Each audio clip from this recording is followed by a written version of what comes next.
Good morning, magandang umaga, magandang gabi sa inyong lahat. Shoutout sa inyo. Ito yung part 3 natin kasi hindi ako kontento sa dalawang sagot. Ayan, ito lang masabi ko sa iyo, best. Kasi sabi mo, yun nga, sabi ko sa iyo, tuloy-tuloy mo lang dyan sa kung saan ka ngayon.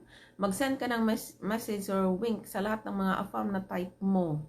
Kasi pag merong isa doon na nagbayad, mabasa nila, ma-receive nila yung message mo. Huwag kang sumuko, kailangan mo rin gumawa ng aksyon. Huwag kang maghintay na may lalapit sa'yo. Lahat ng dating site, salihan mo na. Lahat ng i-search mo sa Google, yung lahat ng mga dating site, and sumali ka doon. Kasi mostly mga dating site naman, pwede ka naman makapag-send tulad ng sinabi ko, makapag-send ka ng message na kahit hindi ka nagbayad, may limitasyon nga lang siya. So, salihan mo na lahat kasi ang daming nakatagpo na sumali sa iba't ibang dating site kasi mas marami kang chances. Ayan. At lahat kadalasan sa kanila hindi sila nagbayad. Yun, shoutout sa'yo. Kung nagawa nila, magagawa mo rin yun. Huwag kang sumuko kung affirm talagang gusto mo. Gumawa ka ng paraan talaga and ipagkatiwala mo sa Diyos. Nasa taong gawa, nasa Diyos ang awa.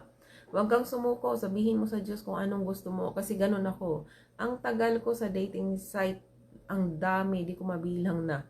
At ang tagal kong natagpuan ng mister ko. Kasi pala, mayroon palang ginagawang Diyos. Nililinis niya ang buhay ng mister ko. Kasi marami siyang ginagawa na hindi ko type noon. So, enjoy mo lang yung mga bagay na gusto mong gawin ngayon. Kasi pag nag-asawa ka na,